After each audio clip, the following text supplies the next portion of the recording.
Everybody's been talking about this. Could it be any more absurd or any more obvious what's really going on here? You're going to disband the police departments across the United States because of all that terrible police brutality, of course. But here's an example of police brutality that I just bet you haven't seen yet.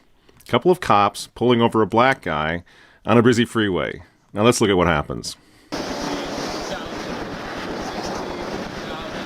Don't place your hands behind your back.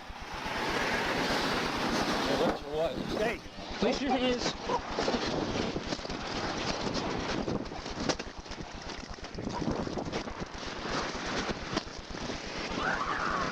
Stop resisting! I got him. Keep the taser on. Stop resisting! Get on your back! Get on your back! On your back! All right. Get on your back! My gun! My gun! Right? Clear-cut case of police brutality. No doubt about it, right? Of course. Unless you finish watching the video.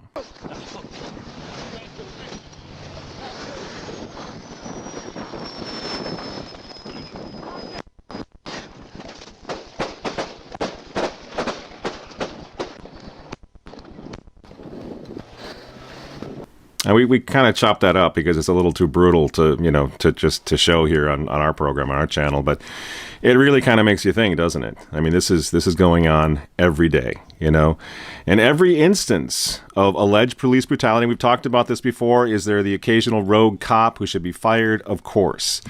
But in nearly every instance of police brutality that you've seen over at CNN and all over the media, every incident, whether it's against black or white, it starts with a 911 call, doesn't it?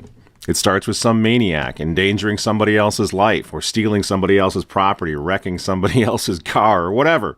It always starts with that 911 call that we're not supposed to really pay attention to. These are not daily communicants. These are not good people necessarily who end up on these videos where police brutality becomes what looks to be police brutality is the effort of the police to control people who are completely out of control. But because what happened before we saw the scary police brutality video, because that doesn't serve the victim class narrative, we never actually hear too much about that, do we?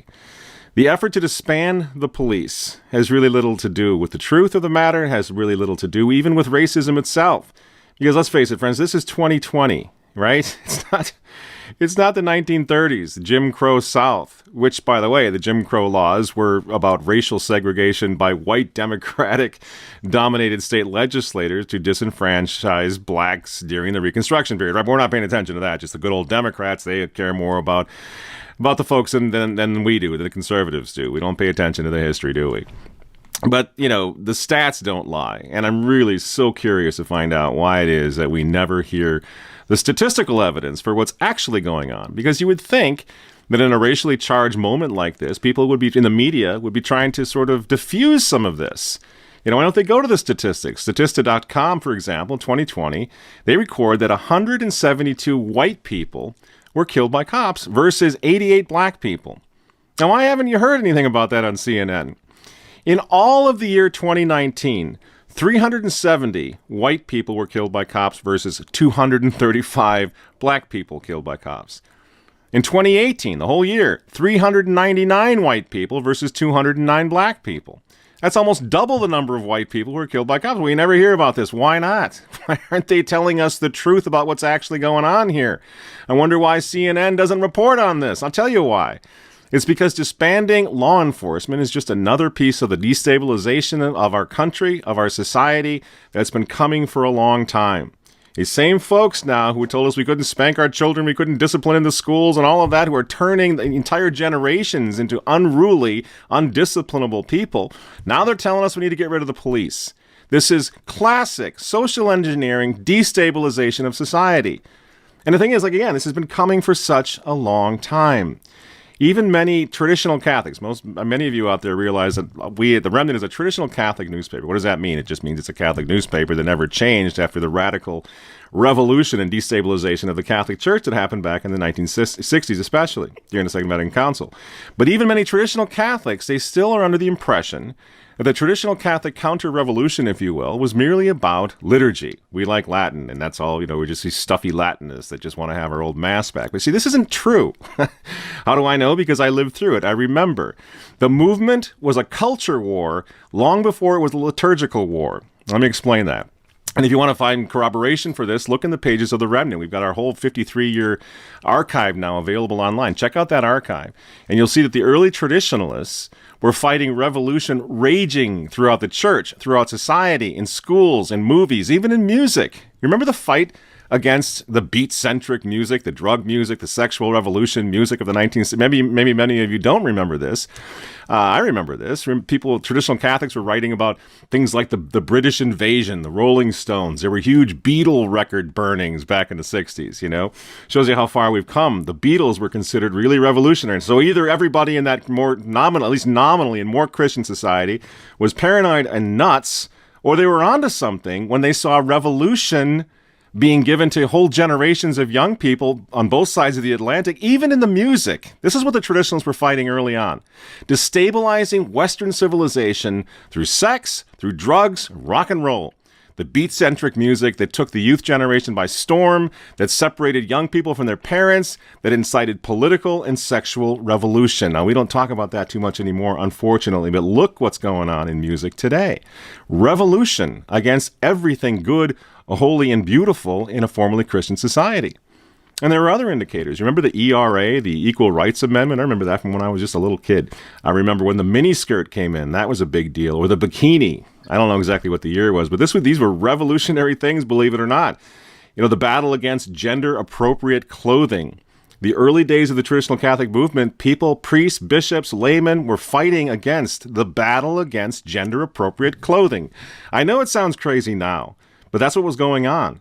So men like my father, Walter Matt, who founded the Remnant back in 1967, they were mocked mercilessly for warning that even something that's as acceptable today as women wearing pants, they were warning years ago that this signaled a dangerous revolution against gender and ordered sexuality. People say, what a bunch of paranoid nutters, Were they wrong? Look where it's come today. So long before the new Mass, traditional Catholics were at war with people like Madalyn Murray O'Hair. I know I'm going back now to some names from the very, very distant past. But Madalyn Murray O'Hair was a very famous. When I was a child, I remember hearing her name all the time. She was instrumental in two landmark decisions, Engel versus Vitale and the Abington School District versus Schempp, through which the Supreme Court then established the prohibition on prayer in public schools, kick God out of schools, kick prayer out of schools. And these two Supreme Court cases were in 1962 and 1963, respectively. That's during the Second Vatican Council, years before the new Mass. And yet the traditional Catholic counter-revolution was hard at work at that point. You'll remember the contraception war, which was raging back in the 1930s already. Pius XI was fighting tooth and nail after the Lambeth Conference of 1939, I think it was, against contraception. Classroom sex education, actually through the early 60s, galvanized Christian America long before Vatican II, again, against classroom sex education, which was condemned by the Catholic Church. And, of course, abortion, even that, right after the landing of the new Mass, abortion, Roe versus Wade, was being argued already in 1971 and then decided in 1973, very, very early on. Then after being expelled from the Communist Party, here's another name from the past. She was, I'm talking about Bella Dodd, expelled from the Communist Party in 1949. Bella Dodd converted, a lot of people don't know this, she converted to the Catholic Church in 1952 after weekly instruction from the great Bishop Fulton J. Sheen. A pretty well-connected person who was, now it's everybody, let's make fun of Bella Dodd. It's like making fun of Freemasons and Richie Cunningham's dad. But back in the day, people weren't making fun of her. Bishop Fulton Sheen took Bella Dodd very seriously.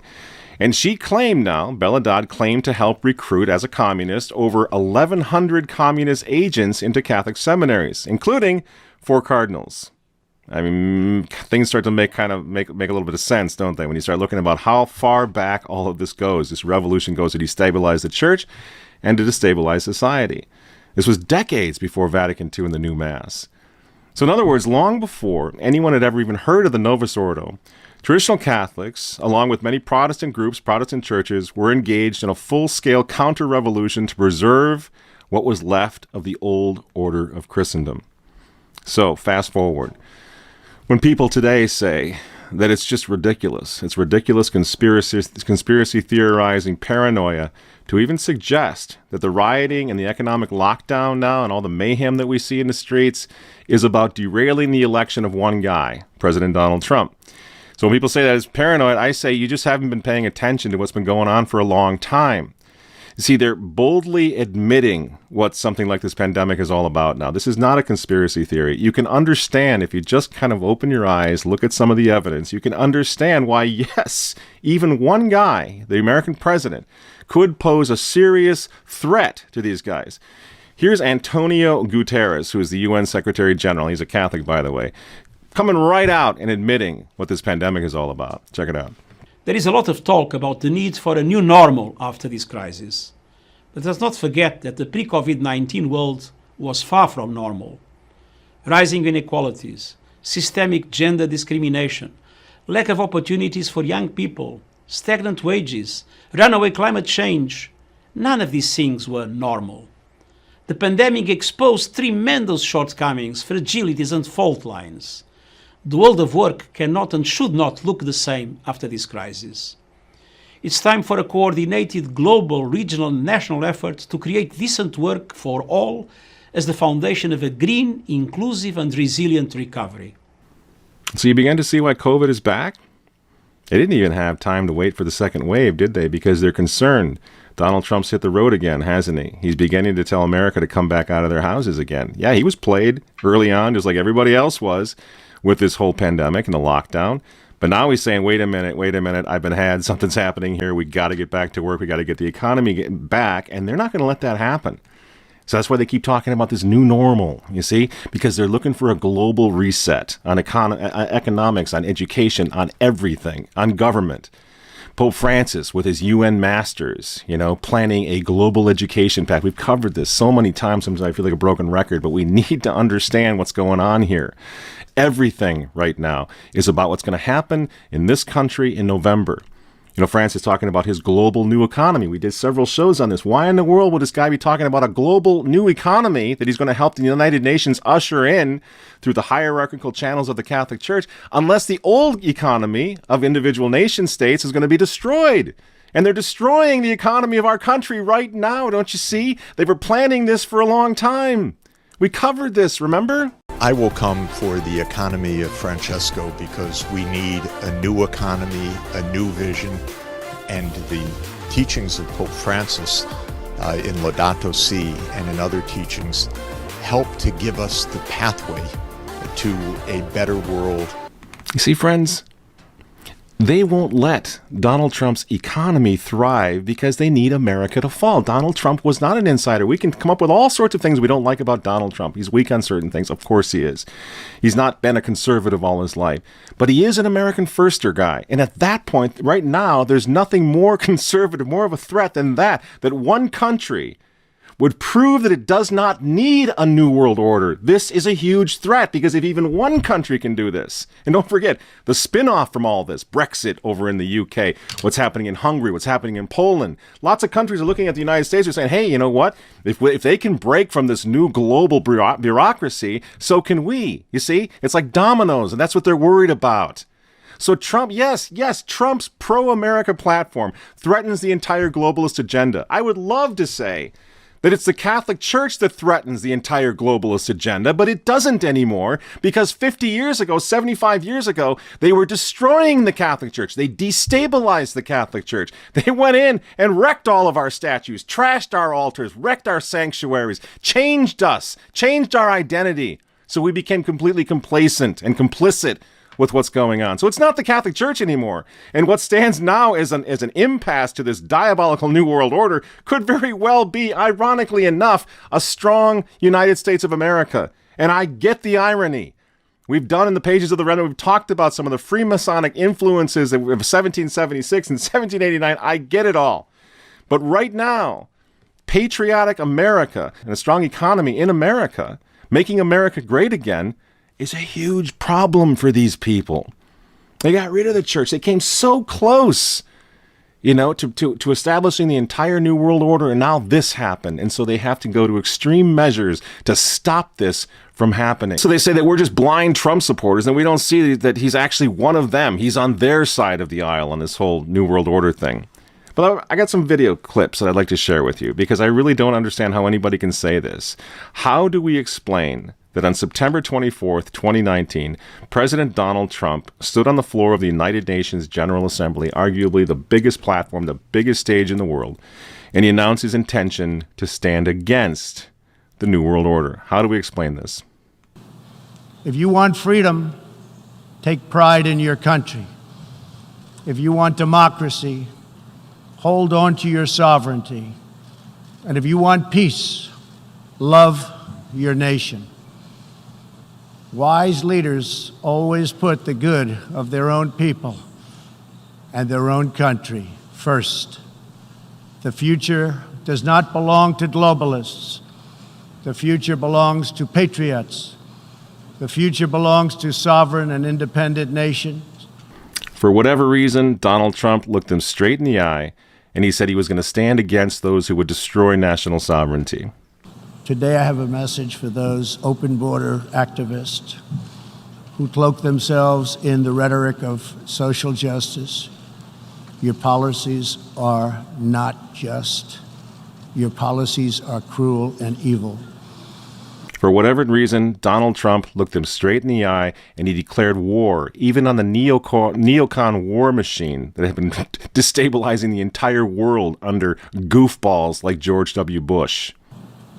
And America's goal is not to go with these endless wars, wars that never end. He looked them straight in the eyes at the United Nations, Donald Trump did, and he blasted socialism. One of the most serious challenges our countries face is the specter of socialism.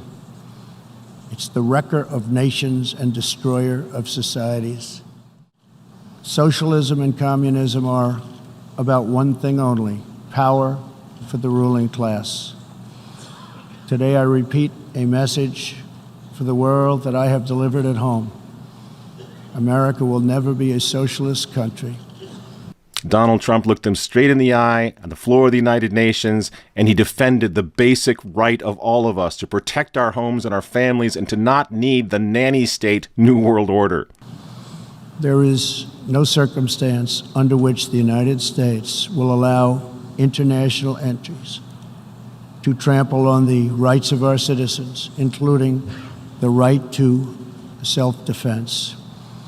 That is why this year I announced that we will never ratify the UN Arms Trade Treaty, which would threaten the liberties of law-abiding American citizens. The United States will always uphold our constitutional right to keep and bear arms. And then Donald Trump committed the ultimate crime. Looking the world straight in the eyes, he defended the unborn. Americans will also never tire of defending innocent life. We are aware that many United Nations projects have attempted to assert a global right to taxpayer-funded abortion on demand, right up until the moment of delivery. Global bureaucrats have absolutely no business attacking the sovereignty of nations that wish to protect innocent life. Like many nations here today, we in America believe that every child, born and unborn, is a sacred gift from God. Friends, how do you explain this? I mean, this speech of Donald Trump rocked the United Nations. It rocked the New World Order. The Vatican kicked into panic mode, hosting conferences immediately, warning that Trump threatened the entire world. Remember, we played this clip a lot of times. Let's play it one more time just for old time's sake. The U.S. is a problem. It became a far more significant problem with Donald Trump. He may or may not be president after November, but the U.S. became vastly more complicated for the world since 2017. Don't you see what's going on here? The globalists and their friends in the media are destabilizing our country on purpose. And believe you me, the Democrat folks, they're completely in bed with the globalist agenda. They're destabilizing our country on purpose. None of this is happening by accident. None of this really has anything to do with George Floyd or with police brutality or even with racism. Black Lives Matter, Antifa, these are not grassroots organizations. These are organized, they're well-financed by globalist money. Guys like Soros' money is not hard to find. Even as recent as 2016, he was financing Black Lives Matter. You see? And now we're looking out every night, we're seeing this. Each statue that is toppled in this country is a piece of the foundation of this country. You see what they're doing? They're erasing our country. They're erasing our future by erasing our past, by erasing our history. And it's going to keep going if someone doesn't stop it. They're going to say everything about this country, its Euro-Christian roots, we're racist, and we have to do a complete reset, rename everything, tear everything down, and start over with a new world order. And they destabilized this country. They brought it to this point through the pandemic, through the lockdown, and now through the riots. They need to make sure that America is destroyed, is toast, is independent no longer by November of 2020. That's this year. That's just 100 days or whatever from now. So for the moment, we're looking at what's happening to our country. For the moment, it's statues. But when they run out of statues, what do you think they're going to do? What do you think this mob is going to do? They're going to turn on the people who are upset that the statues are coming down. We're not even talking about the Confederacy versus the Union. That doesn't even matter. That's why they're going after Lincoln. They're going after Albert Pike. On this show, I said they probably wouldn't go after Albert Pike because from their point of view, he would have been on the wrong side. He would have been one of those evil Southern people, right? He was also a Freemason. But the other night, they went and took his statue down, as we reported recently at RemnantNewspaper.com. It's indiscriminate. They're taking everything down. They're erasing history. They're trying to make us forget in very Orwellian fashion who and what this country was, what we were, what we are, so that they can start over. And this is nothing new. Have you ever been to Chartres? Have you ever been to many of the great cathedrals in France, in Paris? You ever seen what they did? You can still see it in the stone. You see all those headless statues, the broken hands on statues of the Blessed Mother, of the saints of our Lord, all over the facade of the Chartres Cathedral. Why do you suppose that was? Because the same mob was breaking statues then. The famous Veil of Our Lady, which is the reason that the Chartres Cathedral exists. At the time of the French Revolution, it was divided in half, and one family took it in this direction, the other family took half of the veil in the other direction, in order to preserve and save the sacred veil, the sacred relic, from the mob. You see? First it was statues and relics, but then very soon in 1789, moving forward, it became people, it became priests, it became nuns. Finally, it was queens and kings that they took out. You see, this is what we're facing. And during the French Revolution, what did they go after? They went after the aristocrats, right? Well, today it's exactly the same, only they're going after white privilege. Exactly the same thing. These revolutionary folks are not very imaginative. They keep going back to the same model. So then it was aristocrats. Today it's white privilege. There's nothing you can do about that if they're coming after the skin color, coming after the way you were born. There's nothing, you can't change that, and they know it, so they need to get rid of these people. They need to get rid of all people who fit a certain category that they've now decided needs to go in order to start a new order. Exactly what's going on all over again right now. It's the same revolution, friends. What are we going to do? I hate doing these programs without talking about the positive part. I don't believe that it's all negative. We know who wins in the end. We've been saying this forever, that the church will always rise again, that Christ will be with us always, that in the end the Immaculate Heart of Mary will triumph. I'm not saying it's over, so we need to talk about what we're going to do to prevent history from repeating itself again, because that's exactly what they want. They want history to repeat itself right now. So for one thing, let's keep this in mind. America is not starving Paris. France had been in financial trouble, largely because of their backing, Louis XVI's backing of the American Revolution. It was not very popular. The coffers were largely empty. The people were hungry. And so it was easy to instigate revolution against the man who was in charge, the aristocrats, The vast majority of Americans today are not in that position, and they oppose this particular mob. What is that? That's an advantage for us. We don't have to give up and decide it's all over, because there is a fight to be had. Americans, for the most part, oppose what's happening in the big cities of this country right now. They're against it. Because then they also know that we should keep in mind that this particular mob is made up of cowards. cowards who beat up statues and beat up buildings and isolated individuals who can't fight back, right? That's what they've been doing. When anyone has stood up to them, whether it's the young people out in California defending their Catholic statue of Juniper Serra, the Italians in New York defending Columbus, you've seen this mob become paralyzed with fear and back down. Let's keep that in mind. This is not the Paris mob that was ready to chop everybody's head off quite yet. So if we want to do something about what's happening, we have to get the men in our own lives, in our own societies, in our own churches. We need to organize today so that we can defend our own church, our own buildings, our own statues starting right now. Does this sound crazy? Fancy, you better believe it's coming. So we better get a plan together for how we're going to defend ourselves and our churches and our priests and our families. Let's do it. I'm not calling for, taking to the streets and warfare. I'm talking about defending what's ours, and that we have to start having that conversation. From a spiritual point of view, order your Sacred Heart, your Sacré-Cœur pin from the Remnant. Become part of the sort of the Vendée-inspired Catholic counter-revolution, traditional Catholic counter-revolution. Join our Friday night Sacred Heart Rosary League for the re-election of Donald Trump, which, again, as I've said time and time again, the reason that's so important is to buy us time, now that you have so many people around the world, so many Catholics waking up to what happened at the Second Vatican Council, to what the new Mass was actually all about, to what the destabilization of the Catholic Church was all about. We need more time to wake people up, and believe me, millions are waking up right now. This is an opportunity for us. So when I say join our Sacred Heart Rosary League, it's going to happen on Friday nights in honor of the Sacred Heart, just praying the rosary at the level of the family and the parish for the re-election of Donald Trump. It's to buy the time that we need. I'm not giving up. We have to have a plan of action here. We're not mice. We're men. We're Catholic men and women, right? And I'll be announcing more about this Friday night rosary for the re-election of Trump next week, so check that out. Sign up for the Catholic Identity Conference in October. This is going to be a doozy. They let us have it. It's going to be a big deal. We're shooting for 1,000 people. We're going to discuss strategy. We're going to get networking going. We're going to form some sort of an organized counter-revolution or resistance to what's happening to our church and what's happening now to our cities and to our communities. So come to the Catholic Identity Conference for sure. We'll put an ad up on the screen for that, an idea what that's going to be about. Visit our website and you can learn more about that. And then just in general, don't let them make you think that resistance is futile, because it's not. Look how terrified this mob is, these Democrats are of Donald Trump. He's not even one of us, and yet they're treating him like he's St. Thomas More or Charlemagne or some great Catholic figure. They're going to behead him in November because he poses such a threat. And his threat comes about from the fact that he wants to make this country great again. That's all it is. And yet they still see him as a huge threat. That's a very positive sign for us. That's something we can do. We can work on for the rest of this summer. Make sure this threat is realized and materializes in November so that we can continue this momentum. And obviously pray for that.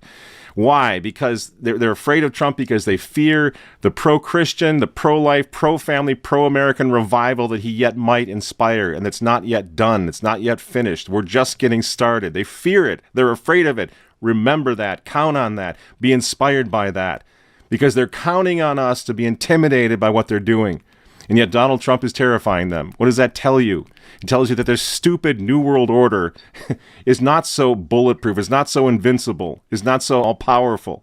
In fact, it reminds me of that old Howard Hughes Spruce Goose thing, the biggest aircraft ever made. It took off one time to remember, and that was it. I like to think of the New World Order as that, Howard Hughes' Spruce Goose.